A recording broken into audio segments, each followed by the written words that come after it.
great initiative that we are trying at least to ensure that we have some level of credibility and self-regulating, and that's what OPAN is about, and I support them. It's been an exciting and invigorating conversation where the old media is recognizing that new media is absolutely important. I mean, I'm very suspicious of organizations. I would say Nigerian organizations are usually formed to get part of the national cake.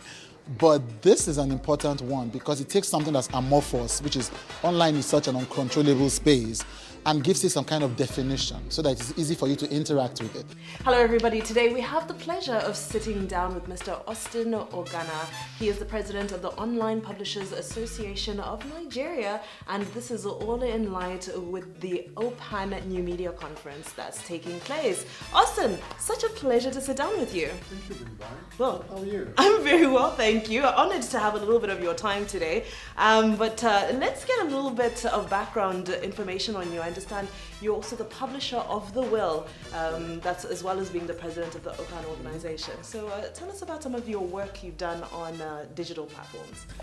Okay, I'll start with The Will. Sure. That's where you want me to start from. Yes. I started The Will out of San Francisco in 2009 during the heat of the global recession. And over the years, it's grown to become one of the most credible news media platforms that's dedicated to Nigerian diaspora news.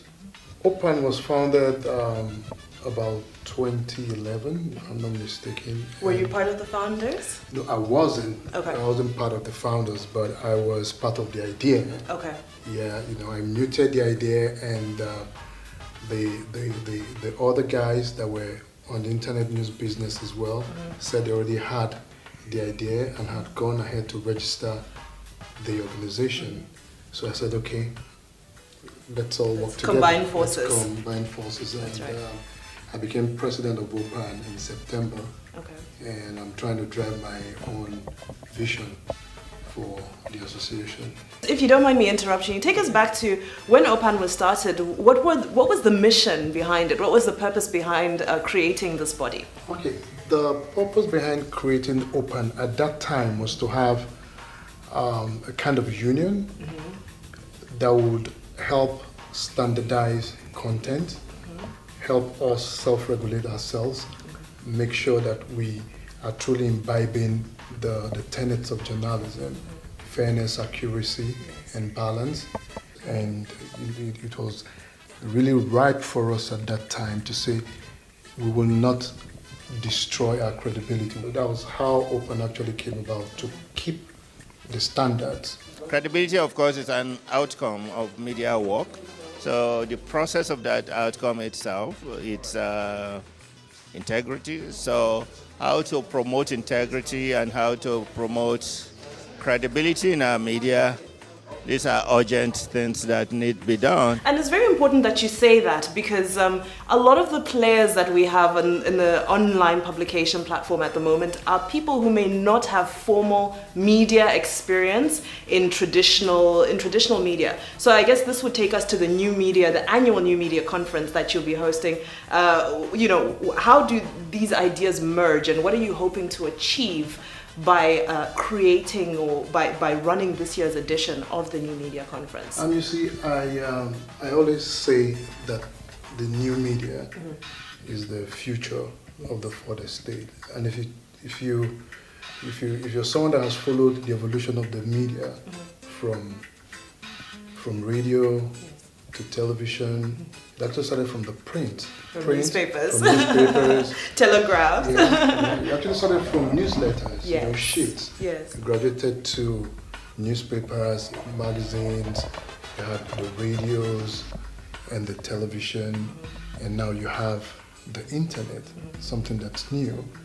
So I've always said that the new media will become the future of journalism, and that's what's actually happening today.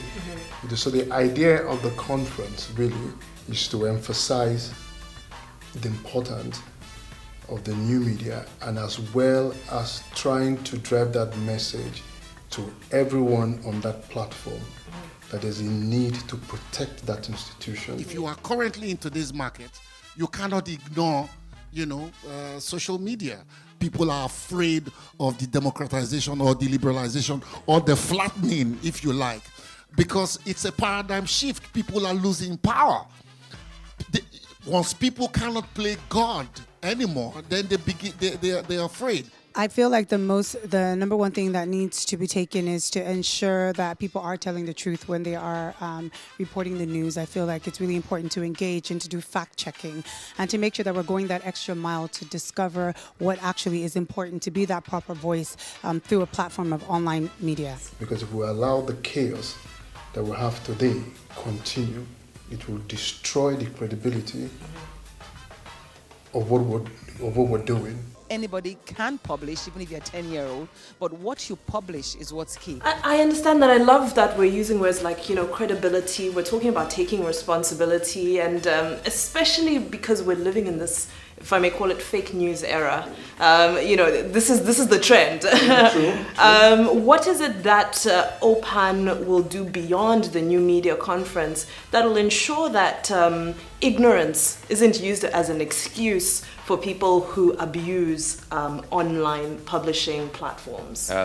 Legislation, if we can have a legislation that can regulate, because once you have a data on your smartphone or your smart device, you're more or less like a publisher. You hit it, whether it's true or false, or whether you're trying to damage any person's credibility or image.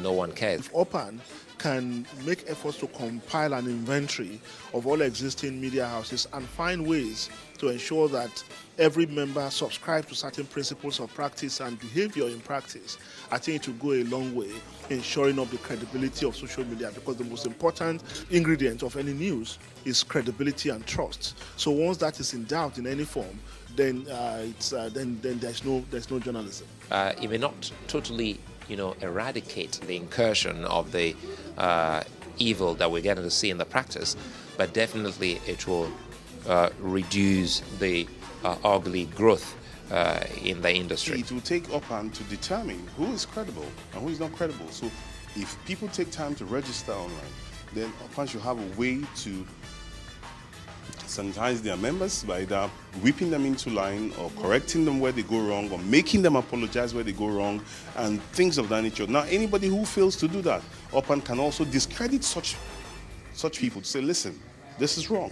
And we are not, as the body, the regulatory body or the umbrella body say, we are not in tune with you and we disagree. You can't live in Dubai and be able to Google pornographic pictures. You can't live in China and be able to access certain websites. So the point I'm making is that we have to start here by agreeing that some regulation is necessary. But how do we want to be a part of it to ensure that it does not become a tool of emasculation? I listen to my brother. I will not subscribe. I will not sit down here and agree with Malam that we should do some level of, what do you call it? No, I'm sticking to it. I will stick to it. I will stick to it. But for me, and I believe for my party too, we believe in the freedom of speech, and we believe in the ideals of democracy that guarantee our right to seek information and use it to make government and those occupying government at all levels accountable to the people. I think self-regulation. I think the participants in the new media, they know who the bad actors are. They will shun them. When they write something that is inappropriate, if the weight of the industry says you shouldn't have written that, you shouldn't write that, I think there's things you can do to sanction the bad actors, and I think that is important. And like I said in my speech, it's much more important that when you read something in new media today, you believe it instantly and then wait for denial. But what we do now is we disbelieve it immediately and wait for verification. And that's the growth that I like to see, where we believe what we see because we know it's probably true. In a situation where a reporter who has no idea how to go about these things isn't trained, how do you expect them to actually do their jobs and do it properly? Hello everybody, my name is Austin Ogana. I am the president of the Online Publishers Association of Nigeria, OPAN, and I am also the publisher of The Wheel. I'd like you all to follow the conversation on what we're doing. Just look at your screen and follow all the hashtags, and we're always open to hear from you.